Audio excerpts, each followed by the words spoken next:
ಓಂ ಶಾಂತಿ ವೀಕ್ಷಕರ ಅಭಿಮಾನಿಗಳೇ ಗುರುಮಕ್ಕಳೇ, ನಿಮ್ಮೆಲ್ಲರಿಗೂ ಒಳ್ಳೆಯದಾಗಲಿ ಮಿತ್ರರೇ. ಓಂ ಮಾಸ್ NS 2012 ಈ ಚಾನಲ್ 2018 ಇಸ್ವಿ ಮಾರ್ಚ್ ಏಪ್ರಿಲಲ್ಲಿ ಈ ಚಾನಲ್ ಯೂಟ್ಯೂಬಲ್ಲಿ ಅಪ್ಲೋಡ್ ಆಗಿದೆ, ಈ ಅಕೌಂಟ್ ಮಾಡಲಾಗಿದೆ. ಅಲ್ಲಿಂದ ಇಲ್ಲಿವರೆಗೂ 18,000 ಚಿಲ್ಲರೆ ಸಬ್ಸ್ಕ್ರೈಬರ್ಸ್ ಅಂದರೆ ಮಿತ್ರರು, ಭಕ್ತರು, ಅಭಿಮಾನಿಗಳು, ಗುರುಮಕ್ಕಳು. ಅದರಲ್ಲಿ ಸಾಕಷ್ಟು ಮಂದಿ ಬಿಟ್ಟೋಗಿರ್ಬೋದು, ಹಾಗೆ ಉಳ್ಕೊಂಡು ಮಂಡಿರೋರು ನೀವು ಒಬ್ಬರು, ಇಲ್ಲಿ ಜೊತೆಗೆ ಇಲ್ಲೂ ಸಾಕಷ್ಟು ಮಂದಿ. ಆದರೆ 1300ಕ್ಕೂ ಹೆಚ್ಚು 1,300ಕ್ಕೂ ಹೆಚ್ಚು ವೀಡಿಯೋಗಳೆಲ್ಲ ಈ ಒಂದು ಚಾನಲಲ್ಲಿ ಅಪ್ಲೋಡ್ ಮಾಡಲಾಗಿದೆ. ಇದರಲ್ಲಿ ಯಂತ್ರ ತಂತ್ರ ಮಂತ್ರದ ಬಗ್ಗೆ, ದೇವತೆಗಳ ಬಗ್ಗೆ, ಗುರುಗಳ ಬಗ್ಗೆ, ಹಾಗೆ ಗಿಡ ಮರ ಬಳ್ಳಿಗಳ ಬಗ್ಗೆ ವಿಡಿಯೋಗಳನ್ನು ಅಪ್ಲೋಡ್ ಮಾಡಲಾಗಿದೆ. ಇದಕ್ಕೆ ಸಾಕಷ್ಟು ಮಂದಿ ನನಗೆ ಸಹಕಾರ ನೀಡಿದ್ದಾರೆ. ಎಡಿಟಿಂಗ್ ಮಾಡೋದಿರ್ಬೋದು, ವಿಡಿಯೋಗಳು ಮಾಡಿ ನನಗೆ ಕಳಿಸೋದಿರ್ಬೋದು, ಹಾಗೆ ಇಲ್ಲೂ ನಾನಾ ರೀತಿಯಲ್ಲಿ ಈ ಒಂದು ಧರ್ಮ ಕಾರ್ಯದಲ್ಲಿ, ಅದರಲ್ಲೂ ಹಿಂದೂ ಸನಾತನ ಧರ್ಮದ ಒಂದು ಅಭಿವೃದ್ಧಿಗಾಗಿ ಚಾನಲ್ನ ಮಾಡಿರ್ತಕ್ಕಂಥದ್ದು. ಯಾವುದೇ ವ್ಯಾಪಾರ ದೃಷ್ಟಿಯಿಂದ ಈ ಚಾನಲ್ನ ಮಾಡಿಲ್ಲ. ಮೊದಲು ಗುರುಕುಲ, ಓಂ ಶ್ರೀ ಶಕ್ತಿ ಮಹಾತ್ಮೆ ಜ್ಞಾನಬಂಧನ ಗುರುಕುಲ, ಓಂ ಶ್ರೀ ಶಕ್ತಿ ಮಹಾತ್ಮೆ ಜ್ಞಾನಬಂಧನ ಗುರುಕುಲ ಆನ್ಲೈನ್ ಕ್ಲಾಸಸ್ಸಲ್ಲಿ ಸಪ್ತಚಕ್ರಗಳ ಕುಂಡಲಿನಿ ಯೋಗ ಸಾಧನೆ ಇದರ ಬಗ್ಗೆ ನಾವು ತಿಳಿಸ್ಕೊಡ್ಲಾಗುತ್ತೆ. ಸಪ್ತಚಕ್ರಗಳ ಕುಂಡಲಿನಿ ಯೋಗ ಸಾಧನೆ ಅಂದರೆ ನಮ್ಮ ಶರೀರದಲ್ಲಿ ವೈದ್ಯಕೀಯವಾಗಿ ಈ ಶರೀರಶಾಸ್ತ್ರ, ಜೀವಶಾಸ್ತ್ರ ಇದರ ಬಗ್ಗೆ, ಹಾಗೆ ನಮ್ಮ ಶರೀರದಲ್ಲಿರ್ತಕ್ಕಂಥ ಅತೀಂದ್ರಿಯ ಶಕ್ತಿಗಳ ಒಂದು ಕೇಂದ್ರ ಬಿಂದುಗಳು, ಶಕ್ತಿಗಳ ಕೇಂದ್ರ ಬಿಂದುಗಳು ನಮ್ಮ ಶರೀರದಲ್ಲೇ ಇರುತ್ತೆ. ಶರೀರದ ಒಳಗೂ ಹೊರಗೂ ಇರ್ತಕ್ಕಂಥ ದೈವಿ ಶಕ್ತಿ, ಇದರಲ್ಲಿ ಪಾಸಿಟಿವ್ ನೆಗೆಟಿವ್ ಎನರ್ಜಿ ಎಲ್ಲ ಇರುತ್ತೆ. ಅವುಗಳ ಬಗ್ಗೆ ಮಾಹಿತಿಯನ್ನು ಸಪ್ತಚಕ್ರಗಳ ಕುಂಡಲಿನಿ ಸಾಧನೆಯಲ್ಲಿ ನೀಡಲಾಗ್ತಾ ಇದೆ. ಆನ್ಲೈನ್ ಕ್ಲಾಸಸ್ ನಡೀತಾ ಇದೆ. ಶ್ರೀ ಶಕ್ತಿ ಮಹಾತ್ಮೆ ಜ್ಞಾನಬಂಧನ ಗುರುಕುಲ ಆನ್ಲೈನ್ ಕ್ಲಾಸಸ್ ಇರುತ್ತೆ. ಇಲ್ಲಿ ಕುಂಡಲಿನಿ ಯೋಗ ಸಾಧನೆ, ಸಪ್ತಚಕ್ರಗಳ ಸಾಧನೆ, ಅದರ ಜೊತೆಗೆ ಜ್ಯೋತಿಷಶಾಸ್ತ್ರ, ತಾಂಡಲಶಾಸ್ತ್ರ, ಪ್ರಶ್ನೆಶಾಸ್ತ್ರ, ಹಾಗೆ ಯಂತ್ರ ತಂತ್ರ ಮಂತ್ರ, ಶ್ರೀಚಕ್ರ ಪೂಜೆ, ಹೋಮ ಇತ್ಯಾದಿಗಳ ಬಗ್ಗೆ ಧಾರ್ಮಿಕ ವಿಧಿವಿಧಾನಗಳು, ನಿಯಮಗಳು, ತತ್ವಗಳು, ಸಿದ್ಧಾಂತಗಳು, ಹಾಗೆ ಪ್ರಚಾರ, ಮುಖ್ಯವಾಗಿ ಸನಾತನ ಹಿಂದೂ ಧರ್ಮದ ಒಂದು ಅಭಿವೃದ್ಧಿಗಾಗಿ ಈ ಚಾನಲ್ ಇರುತ್ತೆ.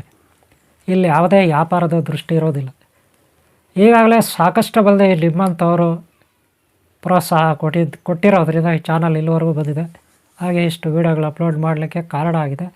ಸಾಕಷ್ಟು ಮಂದಿ ಉಪಯೋಗ ಪಡ್ಕೊಂಡಿದ್ದಾರೆ, ಹಾಗೆ ಪಡ್ಕೋತಾ ಇದ್ದಾರೆ.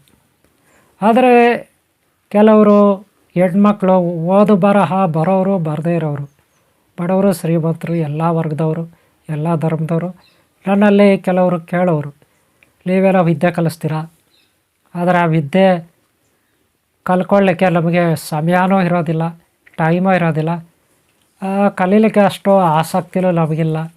ಆದರೆ ದಯವಿಟ್ಟು ನಮ್ಮ ಕಷ್ಟಗಳ ಬಗ್ಗೆ ಇರಬೇಕು.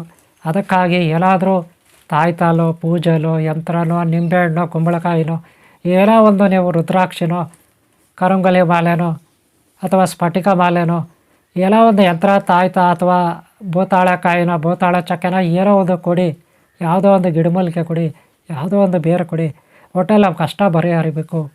ಈ ರೀತಿ ಕೆಲವರೆಲ್ಲ ಕೇಳ್ಕೊಳ್ಳೋರು. ಅದರಲ್ಲೂ ಈ ಚಿಕ್ಕಬಳ್ಳಾಪುರ, ಬೆಂಗಳೂರು, ಬೇರೆ ಬೇರೆ ಜಿಲ್ಲೆಗಳು, ಮೈಸೂರು, ಮಂಡ್ಯ, ಕೋಲಾರ, ಹಾಗೆ ಗೌರಿಬಿದನೂರು, ಹೀಗೆ ಬೇರೆ ಬೇರೆ ಕಡೆ, ಈಗ ತುಮಕೂರು, ಹಾಗೆ ಹುಬ್ಬಳ್ಳಿ, ಧಾರವಾಡ, ಬಿಜಾಪುರ, ವಿಜಯನಗರ, ಚಿತ್ರದುರ್ಗ ಇತ್ಯಾದಿ ಬೇರೆ ಬೇರೆ ಜಿಲ್ಲೆಗಳಲ್ಲಿ, ಕಾರವಾರ, ಮಂಗಳೂರು, ಉಡುಪಿ ಇತ್ಯಾದಿ ಜಿಲ್ಲೆಗಳು, ಇಲ್ಲೆಲ್ಲ ನಾನಾ ರೀತಿಯ ಜಿಲ್ಲೆಗಳು, ಇವರೆಲ್ಲ ಇಲ್ಲಿ ನನ್ನಲ್ಲಿ ಕೇಳ್ಕೊಳ್ಳೋರು, ತಾಯ್ತ ಮಾಡಿಕೊಡಿ, ಎಲ್ಲೊಂದು ಯಂತ್ರ ಕಳಿಸಿ, ನಮಗೆ ನಾನಾ ರೀತಿಯ ಪ್ರಾಬ್ಲಮ್ಗಳಿದೆ, ಸಮಸ್ಯೆಗಳಿದೆ. ಕೆಲವರಿಗೆ ಹೆಂಡತಿ ಗಂಡ ಪ್ರಾಬ್ಲಮ್ಗಳು, ಪ್ರೀತಿಸಿರೋರ ಪ್ರಾಬ್ಲಮ್ಗಳು, ಹಾಗೆ ಆಸ್ತಿ ಪಾಸ್ತಿಗಳ ತಗಾದೆಗಳು, ಗಲಾಟೆಗಳು, ಹಾಗೆ ಅಣ್ಣ ತಮ್ಮಂದ್ರ ಗಲಾಟೆಗಳು, ಮನೆಗಳಲ್ಲಿ ಅಪ್ಪ ಮಕ್ಕಳ ಗಲಾಟೆಗಳು, ಹೆಂಡತಿ ಗಂಡ ಗಲಾಟೆಗಳು, ಇತ್ಯಾದಿ ಇತ್ಯಾದಿ ಗಲಾಟೆಗಳ ಬಗ್ಗೆ ಅವರು ಸಮಸ್ಯೆಗಳಲ್ಲಿ ಹೇಳ್ಕೊಟ್ಟಿದ್ದಾರೆ. ಆದರೆ ಈ ಎಲ್ಲ ಸಮಸ್ಯೆಗಳ ಪರಿಹಾರಕ್ಕಾಗಿ ಯಾವುದೋ ಒಂದು ತಾಯ್ತ ಯಂತ್ರ ಮಂತ್ರ ನೀವು ಮಾಡಿಕೊಡ್ಬೇಕು ಅಂತ ಕೇಳಿಕೊಂಡ್ರು. ತುಂಬ ಕೇಳಿಕೊಂಡು ಒತ್ತಾಯ ಮಾಡಿದ್ರಿಂದ ಲಾಲು ಈ ತಾಯ್ತ ಯಂತ್ರ ಮಂತ್ರಗಳನ್ನು, ಹಾಗೆ ಜೊತೆಗೆ ಆಯುರ್ವೇದಿಕ್ ಗಿಡಮೂಲಿಕೆಗಳು, ಈ ಪ್ರಕೃತಿ ಸೇವೆ ಅಂತ ತಿಳ್ಕೊಂಡು, ಹಿಂದೂ ಧರ್ಮದ ಸನಾತನ ಧರ್ಮದ ಸೇವೆ ಅಂತ ಹೇಳ್ಕೊಂಡು ಯಾವುದೋ ಒಂದು ರೂಪದಲ್ಲಿ ಬೀಜಾಕ್ಷರ ಮಂತ್ರಗಳನ್ನು ಕೊಟ್ಟು ಕನಿಷ್ಠ 21 ದಿನ 48 ದಿನ ಈ ರೀತಿ ಮಾಡಲಿಕ್ಕೆ ಅವ್ರಿಗೊಂದು ಒಳ್ಳೆಯ ಉಪಯೋಗ ಅವಕಾಶ. ಹಿಂದೂ ಧರ್ಮದ ದೇವತೆಗಳ, ಗುರುಗಳ, ಹಾಗೆ ವೃಕ್ಷ ದೇವತೆಗಳ, ಈ ಪ್ರಕೃತಿ ದೇವತೆಗಳ ಒಂದು ನೆನಪು ಮಾಡಿಕೊಳ್ಳಿಕ್ಕೆ, ಭಕ್ತಿ ಮಾರ್ಗದಲ್ಲಿ ಹೋಗಲಿಕ್ಕೆ ಈ ಒಂದು ಚಾನಲ್ ಇದೆ. ಅಷ್ಟೇ ವಿನಃ ಯಾವುದೇ ವ್ಯಾಪಾರ ದೃಷ್ಟಿಯಿಂದ ಮಾಡ್ತಾಯಿಲ್ಲ. ಇದಕ್ಕೆ ಸಾಕಷ್ಟು ಮಂದಿ ನೀವು ಈ ಚಾನಲ್ಗೆ ಹೆಚ್ಚಾಗಿ ಆದಾಯ ಇರೋದಿಲ್ಲ. ತಿಂಗಳ ಪೂರ್ತಿ ನಾವು ವೀಡಿಯೋಗಳು ಮಾಡ್ತೀವಿ, ಅಪ್ಲೋಡ್ ಮಾಡ್ತೀವಿ. ಇದೊಂದು ಸಮಾಜ ಸೇವೆ ಅಂತ ತಿಳ್ಕೊಂಡು ನೀವು ಒಳ್ಳೆ ಹೃದಯಪೂರ್ವಕವಾಗಿ ಹಿಂದೂ ಧರ್ಮದ ಸೇವೆ ಅಂತ ಹೇಳ್ಕೊಂಡು ದಯವಿಟ್ಟು ಸಹಕಾರ ನೀಡಬೇಕು. ಹಾಗೆ ನಿಮ್ಮ ಕೈಲಾದಷ್ಟು ಸಹಾಯ ನೀಡಬೇಕು ಅಂತ ಕೇಳ್ಕೊತೀನಿ. ಇದು ಮೊದಲನೇದು. ಯಾಕಂದರೆ ಈ ಚಾನಲ್ ಮುಂದುವರಿಬೇಕಲ್ಲ. ಸೇವಾ ಮನೋಭಾವದಿಂದ ನಾನು ಈ ಚಾನಲ್ನ ಇಲ್ಲಿ ಇಟ್ಕೊಂಡು ಕೂತ್ಕೊಂಡು ವೀಡಿಯೋಗಳೆಲ್ಲ ಮಾಡಿ ಅಪ್ಲೋಡ್ ಮಾಡ್ತಾಯಿದ್ದೀನಿ. ಹಾಗೆ ನೀವು ಕೂಡ ಸೇವಾ ಮನೋಭಾವವನ್ನು ಇಟ್ಕೊಂಡು ಸಹಕಾರ ನೀಡಬೇಕು ನನಗೆ ಅಂತ ಮನವಿ ಮಾಡ್ಕೊತೀನಿ. ಹಾಗೆ ಯಾವುದೇ ತಾಯ್ತ ಯಂತ್ರ ಮಂತ್ರ ಮಾಡಿಕೊಟ್ರು ಕೂಡ ಇಮಿಡಿಯೇಟ್ಲಿ ಫಲ ಬೇಕು, ಈಗಲೇ ಫಲ ಬೇಕು, ಇವಾಗಲೇ ಎಲ್ಲ ಆಗಿಬಿಡ್ಬೇಕು, ತಾಯ್ತ ಕಟ್ಕೊಂಡ ತಕ್ಷಣವೇ ಎಲ್ಲ ಬಂದುಬಿಡ್ಬೇಕು, ಎಲ್ಲ ಬಗೆಹರಿಬೇಕು ಸಮಸ್ಯೆಗಳು ಅಂತ ದಯವಿಟ್ಟು ಕೇಳಬೇಡಿ. ಯಾಕೆಂದರೆ ಒಂದು ಹೊಲದಲ್ಲಿ, ತೋಟದಲ್ಲಿ, ಗದ್ದೆನಲ್ಲಿ ಬೀಜ ಹಾಕಿದ ಮೇಲೆ, ಕಾಳು ಕಡಿ ಹಾಕಿದ ಮೇಲೆ, ಸಸಿ ಹೂಡಿದ ಮೇಲೆ, ನೆಟ್ಟ ಮೇಲೆ ಇಮಿಡಿಯೇಟ್ಲಿ ಯಾವುದೂ ಫಲ ಕೊಡಲ್ಲ. ಒಂದು ಸಸಿ ಫಲ ಕೊಡಬೇಕಾದ್ರಲ್ಲೇ 3 ತಿಂಗಳು, 4 ತಿಂಗಳು, 6 ತಿಂಗಳು ಕಾಯಬೇಕಲ್ವ, ಗಿಡ ಮರ ಅಷ್ಟೇ ಅಲ್ವ. ಹಾಗೆ ನಮ್ಮ ಜೀವನದಲ್ಲಿ ಯಾರು ಹುಟ್ಟಿದ ತಕ್ಷಣ LKG ಪ್ರಿ-KG ಇಮಿಡಿಯೇಟ್ಲಿ ಅವರು ಡಿಗ್ರಿಗೆ ಹೋಗ್ಬಿಟ್ಟು ಸೈಂಟಿಸ್ಟ್ ಆಗಿಬಿಡೋದಿಲ್ಲ, ವಿಜ್ಞಾನಿ ಆಗಿಬಿಡೋದಿಲ್ಲ. ಹಾಗೆ ಯಾವುದೂ ಏಕಾಏಕಿ ಆಗೋದಿಲ್ಲ, ನಿಮಗೆ ಗೊತ್ತಿರೋ ವಿಚಾರ ಅಲ್ವಾ. ಹಾಗೆ ಒಂದು ವೇಳೆ ಏಕಾಏಕಿ ಎಲ್ಲ ಆಗಿಬಿಡುತ್ತೆ ಅನ್ನೋದಾದರೆ ಇಮಿಡಿಯೇಟ್ಲಿ ಭತ್ತ ಬಂದುಬಿಡುತ್ತೆ. ಆದಮೇಲೆ ಅದು ತಿಂದ ತಕ್ಷಣ ಇಮಿಡಿಯೇಟ್ಲಿ ಜೀರ್ಣ ಆಗಿಬಿಡುತ್ತೆ. ಹಾಗೆ ಇಮಿಡಿಯೇಟ್ಲಿ ದೊಡ್ಡವ್ರು ಆಗಿಬಿಡ್ತಾರೆ, ಚಿಕ್ಕವ್ರು ಅಂದರೆ ಇಮಿಡಿಯೇಟ್ಲಿ ಸತ್ತೋಗ್ತಾರೆ ಅಷ್ಟೇ ಅಲ್ವಾ. ಇಲ್ಲೇನಿರುತ್ತೆ ಡಿಫ್ರೆಂಟ್ ಹೇಳಿ. ಅದಕ್ಕೆ ಭಗವಂತ ಎಲ್ಲವಲ್ಲೂ ಸ್ಲೋನಲ್ಲಿ ಕೊಟ್ಟಿದ್ದಾನೆ. ಸ್ಲೋನಲ್ಲಿ ಸ್ವಲ್ಪ ದಿನ ಇಲ್ಲಿರಲಿ, ಸ್ವಲ್ಪ ದಿನ ಇಲ್ಲಿ ಜೀವನ ಮಾಡಲಿ ಅಂತ. ಅದಕ್ಕೆ ಎಲ್ಲ ಕೊಡ್ತಕ್ಕಂಥ ತಾಯ್ತ ಯಂತ್ರ ಮಂತ್ರ ಶ್ರೀಚಕ್ರ, ಯಾವುದೇ ಕಾಯಿಗಳು, ಬೇರುಗಳು, ಕಾಯಿಗಳು ಎಲ್ಲವೂ ನಿಧಾನಕ್ಕೆ ಕೆಲಸ ಮಾಡುತ್ತೆ. ಹಾಗೆ ಅಲ್ಲಿ ನಿಧಾನಕ್ಕೆ ಅವರು ಸ್ಟ್ಯಾಂಡ್ ಆಗ್ತಾರೆ. ಅಲ್ಲಿವರೆಗೂ ತಾಳ್ಮೆ ಇರಬೇಕು. ಯಾವುದೇ ಕೆಲಸಕ್ಕಾಗಲಿ, ನಿಮ್ಮ ಜೀವನದಲ್ಲಿ ಒಂದು ಸಾಲ ಬಗೆಹರಿಬೇಕಾಗಲಿ, ಯಾರೋ ಒಬ್ಬರು ನಿಮಗೆ ಒಡಂಬಡಿಕೆ ಆಗಬೇಕಾಗಲಿ, ಯಾವುದೋ ಒಂದು ಸಮಸ್ಯೆ ನಿವಾರಣೆ ಆಗಬೇಕಾಗಲಿ, ಏನೋ ಒಂದು ಸಿಗಬೇಕಾಗಲಿ, ನೀವು ಏನೋ ಒಂದು ಗುರಿ ಮುಟ್ಟಬೇಕಾಗಲಿ, ಎಲ್ಲದಕ್ಕೂ ತಾಳ್ಮೆ ಅನ್ನೋದು ಮುಖ್ಯ. ತಾಳ್ಮೆ ಇಲ್ಲ ಅಂದರೆ ಖಂಡಿತ ನಾವು ಜೀವನದಲ್ಲಿ ಏನೂ ಸಾಧಿಸೋಕ್ಕಾಗಲ್ಲ. ಅದಕ್ಕೆ ತಾಳಿದವಳು ಬಾಳಿ ಹಾಲು ಅಂತಾರೆ ದೊಡ್ಡವರು. ಅದಕ್ಕೆ ಎಷ್ಟು ತಾಳ್ಮೆ ಇರುತ್ತೆ ಅಷ್ಟು ನಾವು ಪೇಷನ್ಸ್ ಇಟ್ಕೊಂಡು, ತಾಳ್ಮೆ ಇಟ್ಕೊಂಡು ಕಾಯ್ಕೊಂಡು ಕೂತ್ಕೊಂಡ್ರೆ, ಒಂದು ಭರವಸೆ ಇಟ್ಕೊಂಡು, ಆತ್ಮಶಕ್ತಿ, ಆತ್ಮಸ್ಥೈರ್ಯ ಇಟ್ಕೊಂಡ್ರೆ ಖಂಡಿತ ಒಳ್ಳೆಯದಾಗುತ್ತೆ. ಅದು ಬಿಟ್ಟು ಗುರುಗಳೇ ಇದು ಗ್ಯಾರಂಟಿ ಕೆಲಸ ಮಾಡುತ್ತಾ ತಾಯ್ತಾ, ಗುರುಗಳೇ ಶ್ರೀಚಕ್ರ ಗ್ಯಾರಂಟಿ ಕೆಲಸ ಮಾಡುತ್ತಾ, ಹೀಗೆಲ್ಲ ಕೇಳೋದು ಅದು ಸಮಂಜಸ ಪ್ರಶ್ನೆಗಳಲ್ಲ. ಒಂದು ನಂಬಿಕೆ, ಒಂದು ಧೈರ್ಯ ಇವೆಲ್ಲ ಇಟ್ಕೊಂಡು ನಾವು ಏನೇ ಕೆಲಸಕ್ಕೆ ಕೈ ಹಾಕಬೇಕು. ಅದು ಬಿಟ್ಟು ಇದು ಆಗುತ್ತೋ ಇಲ್ವೋ, ಇದು ಕೆಲಸ ಮಾಡುತ್ತೋ ಇಲ್ವೋ, ಇದರಿಂದ ಏನಾಗುತ್ತೋ ಇಲ್ವೋ, ಈ ರೀತಿ ಭಯಭೀತ, ನಮ್ಮಲ್ಲೇ ವಿಶ್ವಾಸ ಇಲ್ಲ ನಮ್ಮ ಮೇಲೆ ಅಂದರೆ ಇಲ್ಲ, ಯಾವುದಾಗುತ್ತೆ ಬೇರೆದು ಆಗೋದಿಲ್ಲ. ಮೊದಲು ನಾವು ಗಟ್ಟಿಯಾಗಿರಬೇಕು. ಏನೇ ಮಾಡಬೇಕಾದ್ರೂ ಯೋಚನೆ ಮಾಡಿ ಅದೆಲ್ಲ ಮಾಡಬೇಕು. ಒಂದಲ್ಲ 100 ಸಾರಿ ಯೋಚನೆ ಮಾಡಿ. ಆಮೇಲೆ ಅನುಮಾನ ಪಡಬಾರ್ದು.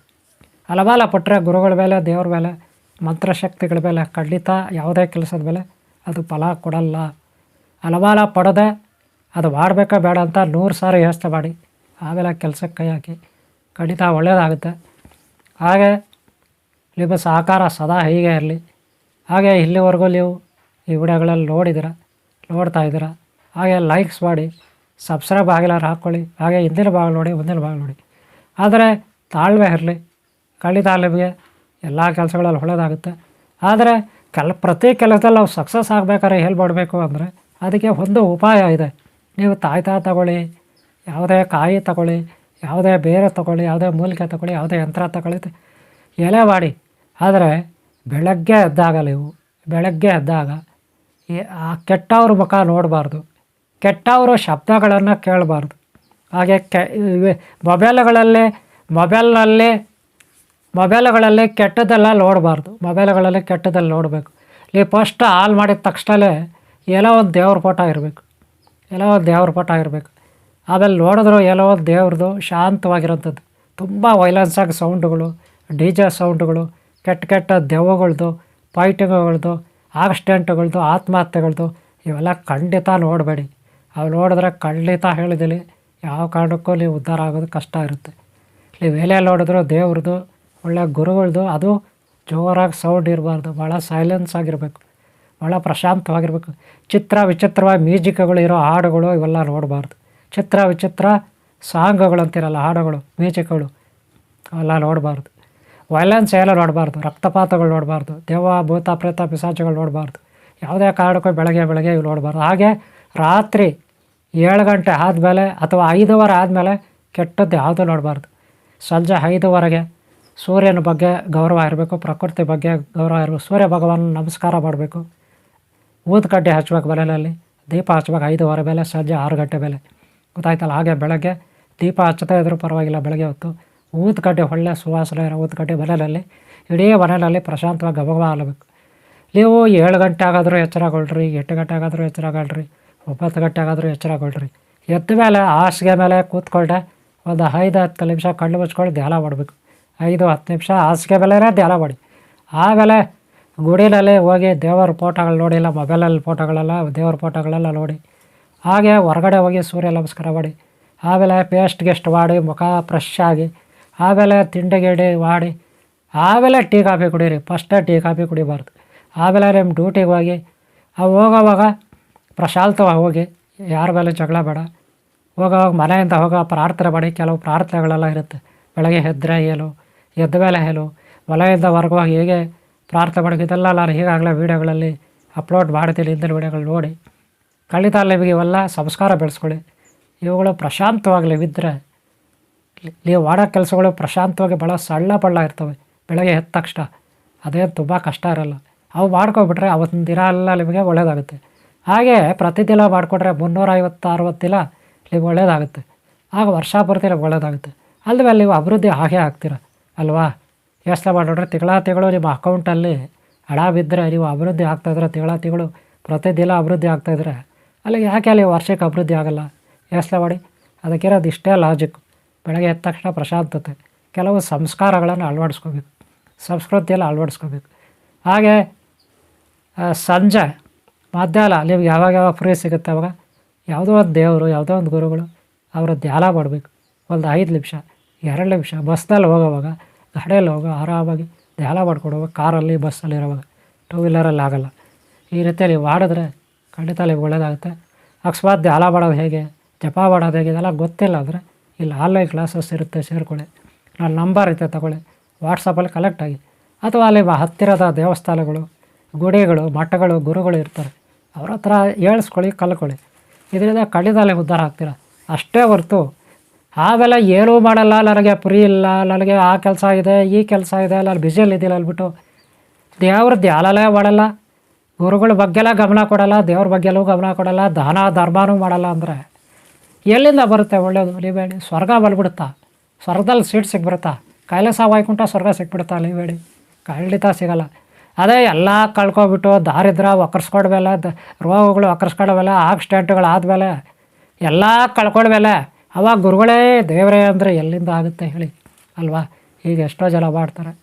ಸದ್ಯಕ್ಕೆ ನೀವು ಚೆನ್ನಾಗಿದ್ದೀರಾ, ಆ ಟೈಮಲ್ಲೇ ಎಲ್ಲರಿಗೂ ಗುರುಗಳಿಗೆ, ದೇವರಿಗೆ ಎಲ್ಲೋ ಒಂದು ಅಷ್ಟು ಕಾಳಿಗೆ ದಕ್ಷಿಣ ಇವೆಲ್ಲ ಕೊಡಬೇಕು. ನಾನು ನೇರವಾಗಿ ಹೇಳ್ತಾ ಇದ್ದೀನಿ.